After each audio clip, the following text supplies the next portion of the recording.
నజరేయుడా నా యేసయ్యా, ఎన్ని యుగాలకైనా ఆరాధ్య దైవం నీవేనని గలమెత్తి నీ కీర్తినే చాటెదా.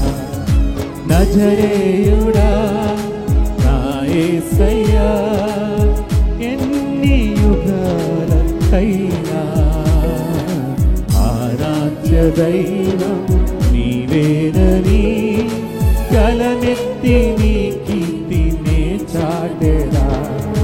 నజరేయుడా నా యేసయ్యా,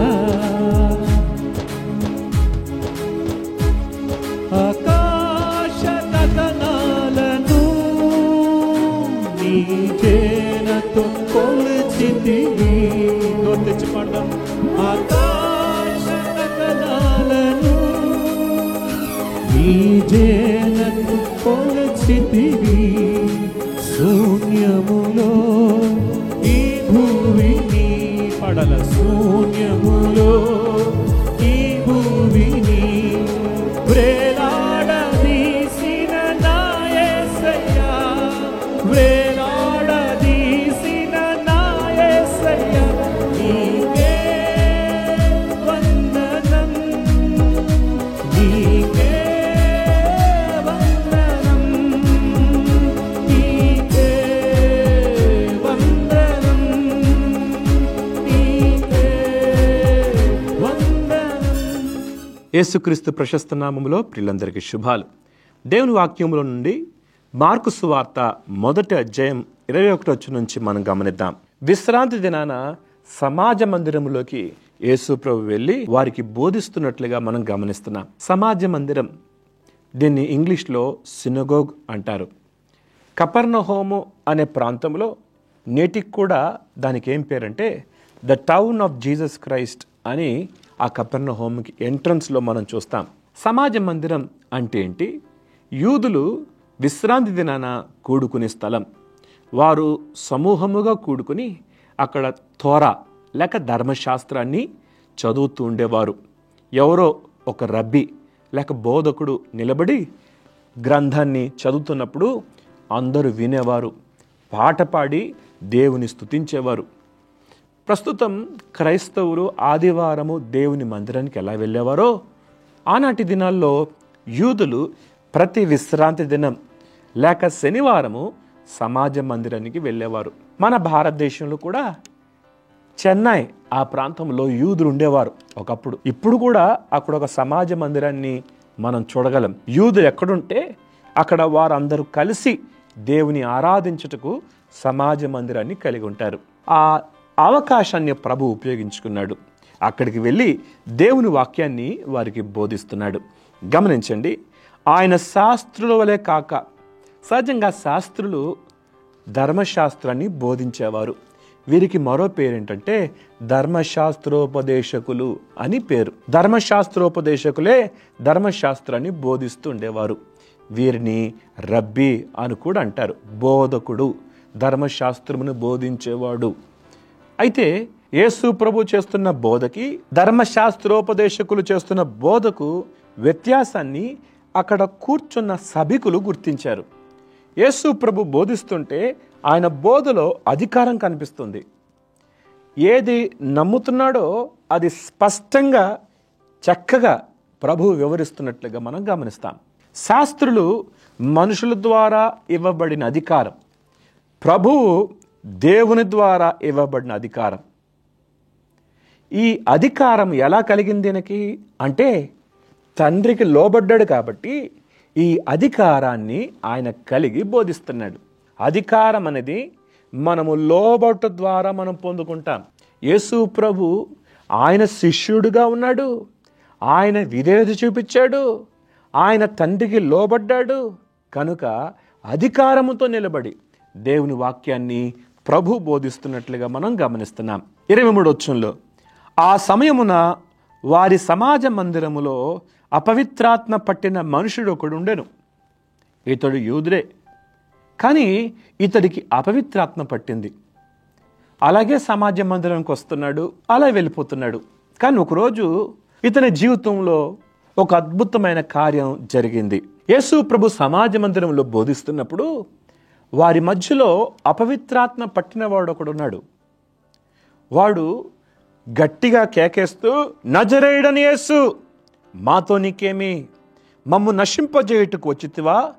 నీవెవడువో నాకు తెలియను, నీవు దేవుని పరిశుద్ధుడవు అని కేకలు వేసెను. చూసారా, ఈ దయ్యము పట్టిన వ్యక్తి, అపవిత్రాత్మ పట్టిన వ్యక్తి, ఇతడు యేసు ప్రభు ఎవరో గుర్తిస్తున్నాడు. నీవు నజరేయుడని యేసు, మాతో నీకేమి? వీడొక్కడే, కానీ వీడేం మాట్లాడుతున్నాడు? మాతో అంటున్నాడు. అపవిత్రాత్మ ఒకటి కాదు, రెండు కాదు, కొంతమందిలో వేల కొలది కూడా అపవిత్రాత్మలు ఉంటాయని బైబిల్ గ్రంథంలో గెరాసిన ప్రాంతంలో దురాత్మల చేత పీడింపబడుతున్న వ్యక్తి జీవితం ద్వారా మనకు అర్థమవుతుంది. ఒక వ్యక్తి అపవిత్రాత్మ ఆధీనములోకి వెళ్తే అతని జీవితంలో నెమ్మది ఉండదు, అతని జీవితంలో సమాధానం ఉండదు. అతడు తింటున్నది తన ఒంటికి పట్టదు. ఎంత తింటాడో కూడా కొంతమందికి తెలియదు. అంత తిండి దయ్యం కూడా కొంతమందికి ఉంటుంది. విపరీతంగా తింటారు. కొంతమంది భయంకరమైన దురాత్మతో పీడింపబడుతూ ఉంటారు. ఆ బంధకము వారిని బిగిస్తూ ఉంటుంది. ప్రియదేవుని బిడ్డలారా, ఈ అపవిత్రాత్మ ఇతనిలోకి ఎలా వచ్చింది? ఈ అపవిత్రాత్మకి అతడు చోటిచ్చాడు. ఎఫెసీ పత్రిక 4:27 ఒక మాట చూస్తాం, అపవాదికి చోటియ్యకుడి అని. మరి యవనస్తుడు లేక ఎవరో ఈ వ్యక్తి మాత్రం అపవాదికి చోటిచ్చాడు. అపవాదికి మనం చోటిస్తే వాడు మెల్లగా మన లోపలికి వచ్చి మనలో ఉన్న సంతోషాన్ని దొంగిలిస్తాడు, మనలో ఉన్న సమాధానాన్ని దొంగిలిస్తాడు, మనలో నెమ్మది లేకుండా కలిగజేస్తాడు. బైబిల్ గ్రంథం చెప్తుంది, వాడు దొంగ, వాడు దోచుకున్నవాడు, వాడు అబద్ధికుడు. చాలాసార్లు చాలామంది అపవాది యొక్క కుయుక్తులకు లోనయి, వాడు చెప్పే మోసపు మాటలకు లోనయి మోసపోయి అపవాదికి చోటిస్తున్నారు.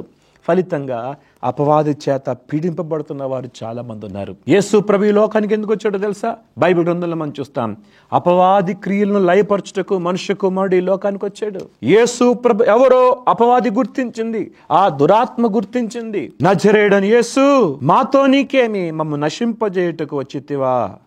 నీవెవడవో నాకు తెలియను, నీవు దేవుని పరిశుద్ధుడవు అని కేకలు వేసెను.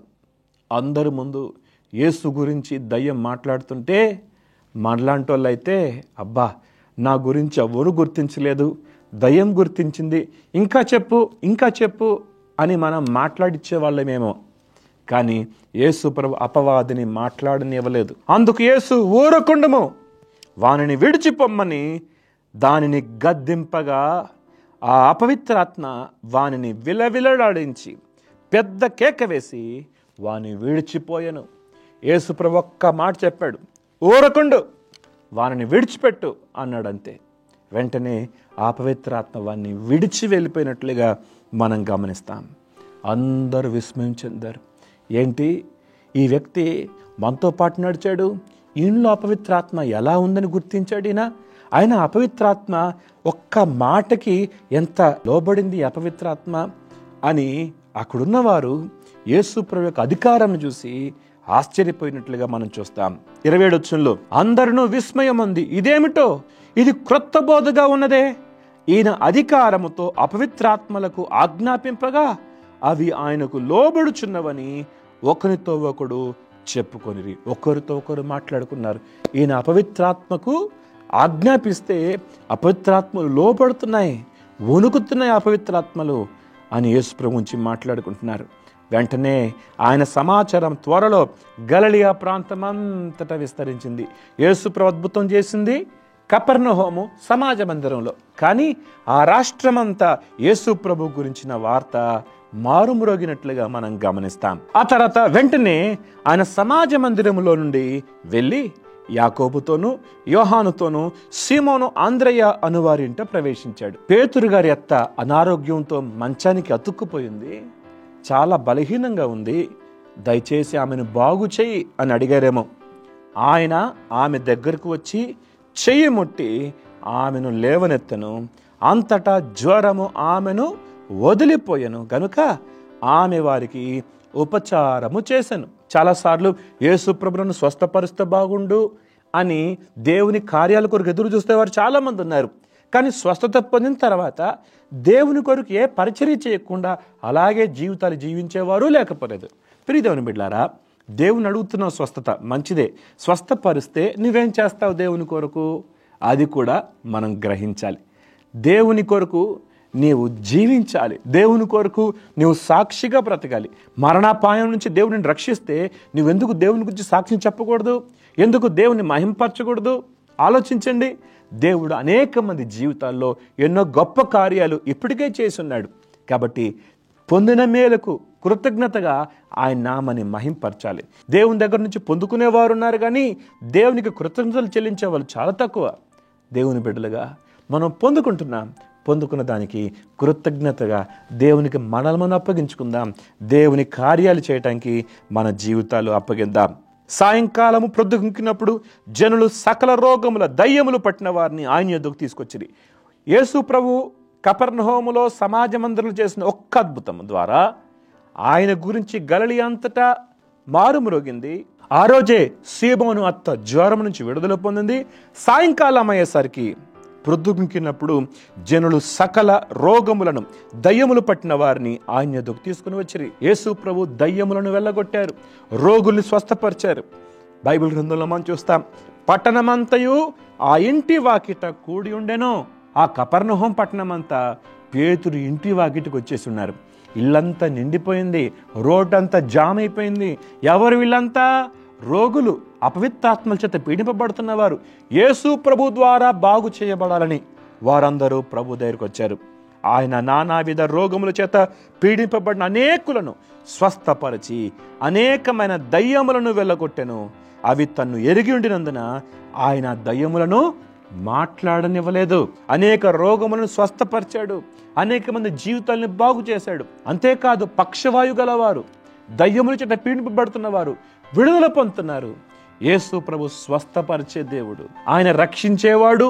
అంతేకాదు, ఆయన అనారోగ్యముతో ఉన్న వారిని తన కృపచేత స్వస్థపరిచినట్లుగా మనం చూస్తాం.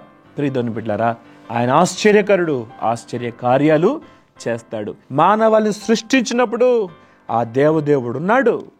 ఆయన శరీరం ధరించి వచ్చి రోగముతో ఉన్న వారిని ప్రభు బాగు చేశాడు. రోగము ఎందుకు వచ్చింది? రోగం ఎలా వచ్చింది? పాపమును బట్టి రోగం వచ్చింది, శాపం వచ్చింది. అయితే యేసు ప్రభు ఆ రోగమును తొలగించేవాడు, శాపాన్ని తొలగించేవాడు, పాపమును పరిహరించేవాడు. నా ప్రభు ఆయన గొప్ప కార్యాలు చేసే దేవుడు. ఆయన యందు విశ్వాసం ఉంచితే గొప్ప కార్యాలు మన జీవితంలో ప్రభు జరిగిస్తాడు. దేవుడి మాటలు దీవించును గాక. ప్రార్థన చేసుకుందాం. మహోన్నతులకు దేవ, సర్వాధికారికి స్తోత్రాలు. ఇదన్నా మీరు మాతో మాట్లాడిన మాటలను బట్టి వందనాలు. అవును, నీవు రోగములను స్వస్థపరిచే దేవుడు. అంతేకాదు ప్రభువా, దయ్యముల నుండి విడిపించావు, ఆశ్చర్యకార్యాలు చేసే దేవుడు. మా ప్రియులందరినీ దర్శించండి. బలహీనంగా ఉన్న బిడ్డల్ని ఈరోజు కూడా నువ్వు స్వస్థపరిచే దేవుడివే, ప్రార్థన ఆలకించే దేవుడివే, ఆశ్చర్యకార్యాలు చేసే దేవుడివే. కనుక అనారోగ్యమైన బిడ్డల్ని నీ గాయంగులస్తున్న మీరు తాకండి, స్వస్థపరచండి. అయ్యా, నీ గొప్ప కృపని బిడ్డలు అనుభవించుటకు సహాయపడమని, వెతబడిన మాటలు మందరి హృదయాలు నిరకట్టి ఫలింప చేయమని యేసు నామములో అడుగుతున్నాం తండ్రి. ఆమెన్.